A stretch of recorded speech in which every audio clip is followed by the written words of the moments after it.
Ankh in my eye, hotel. What's happening, everybody? Was Gucci, Ankh and Jed. I am Ahasa. This is Afrosynthesis, and today we're talking about being stagnant and what happens when water gets still in your life. You know, stagnation comes from stagnatium, which comes from the Latin meaning standing water, right? So like when y'all think of standing water, when y'all think of still water, what do you think of? For me, very quickly, I think dis-ease, like disease, right? Literal dis-ease, uneasiness. I think bacteria. I think infestation, right? And so where have we had that in our own life, right? Like the last couple weeks, honestly, if y'all saw me, like I haven't been as full. Like I've been very vibrant with life, but I've also been like kind of walking around like you look like you have like a decision to make. Like you look like you're making decisions. You're thinking through things. And the reality is usually when I look like I'm making decisions, I am prolonging a decision to be made. And when we prolong decisions to be made for too long, we begin to spiritually become stagnant, right? We talked about this being all about life, living, being, and becoming, right? So making decisions and living through the consequences of those decisions, right? I love that the high priestess, Hemet of our temple, she doesn't like, she steers away from like, oh, something is good or something is bad,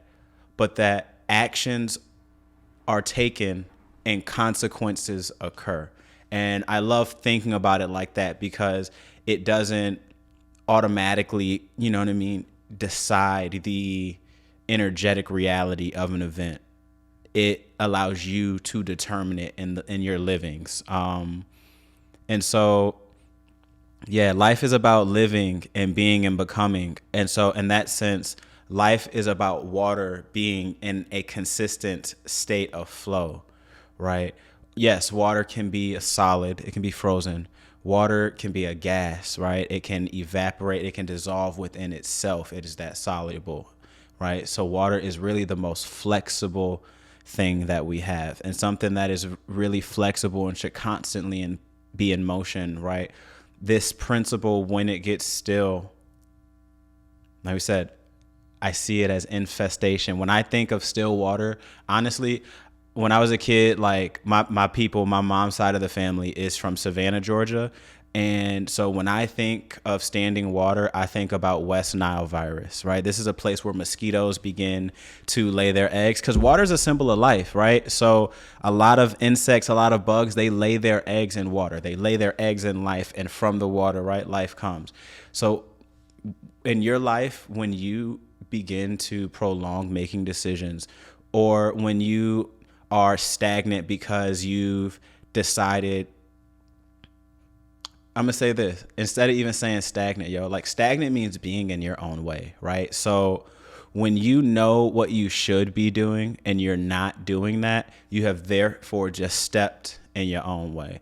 You know what I mean? When you've prayed and gotten an answer about something, but you don't like the way that answer looks, so you prolong living out that answer, that is the moment in which you have decided to become in your own way, right? And so if water's flowing and you become a dam for yourself, then what happens? You begin to threaten yourself.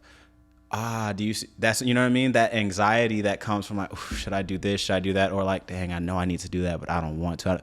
That's creating anxiety because our purpose is to be and become. And so when you're actively at a crossroad, right? Or if you're on a river and you are actively flowing and you see an obstacle that you need to move around, but instead you decide, you know what I mean? Or in this case, there is no obstacle to move around. In this case, you are flowing and then you decided to be an obstacle, right? Like you start playing yourself. That's what you're doing. You are acting like something you are not.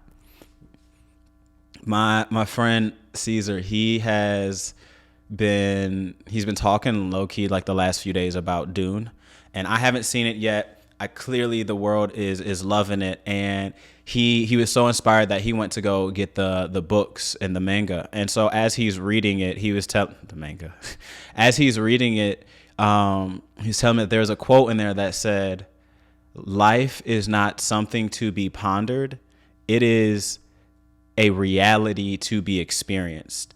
And for me, that's mad powerful, and also very timely, because like I said, my energy's been low the last couple weeks because I had to live through some decisions. I had to face some consequences that I didn't want to emotionally deal with at the present.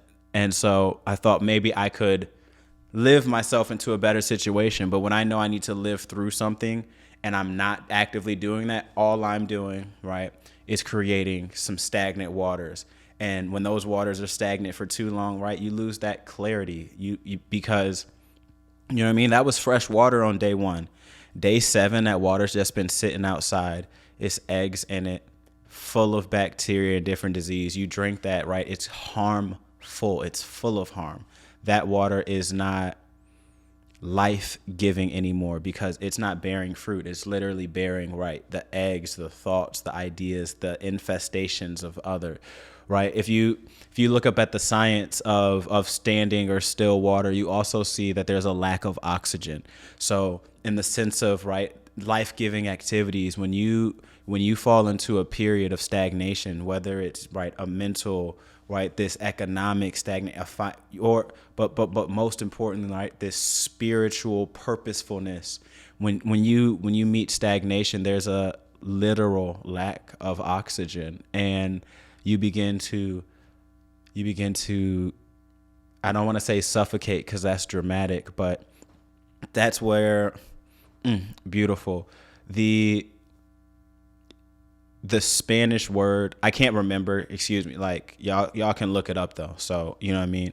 The Spanish word, whatever the English word is vent, whatever the Spanish word is, the actual translation for the Spanish word for venting is undrown, right? And so it's almost like, it's because when you're venting, they say undrowning because like you need to speak that out so that the weight of it wouldn't like collapse your lungs, right? When you're drowning, your lungs are collapsed because they are full of water. And so that's kind of what we're speaking to. When you are spiritually stagnant, you begin to deplete yourself of oxygen, of your life-giving essence, because you're not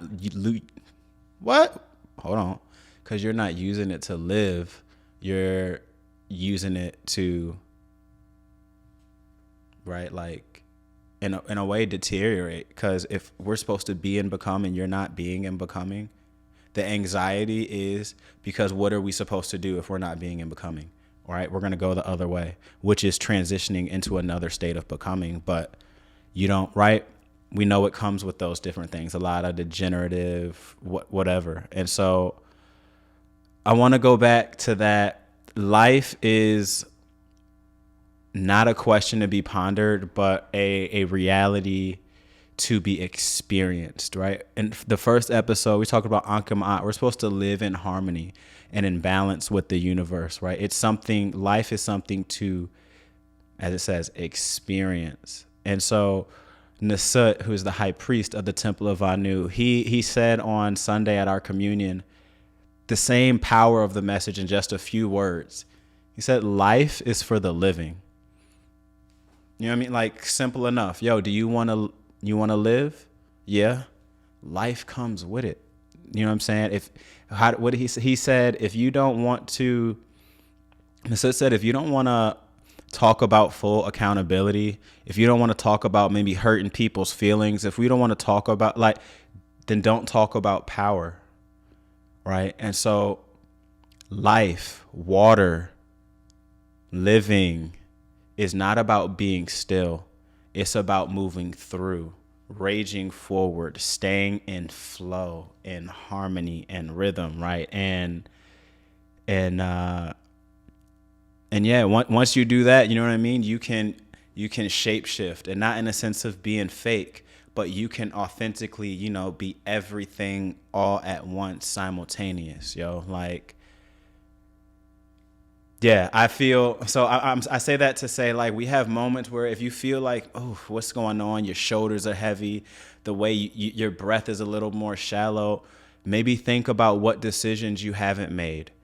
Think about what decisions you are prolonging making, or the decisions that you've already made that you haven't committed your heart to fully living through because you're still holding on to the reality that you actually made. You know what I mean? The decision. Whatever it is, keep your head on your shoulders. You know what I mean? Keep your spirit about you. And remember that life is for the living. So we have a duty to live. With that being said, I appreciate you for coming back to the channel. I am Ahasa. This is Afrosynthesis, and I'm going to see y'all next week. So it is, and so shall it be.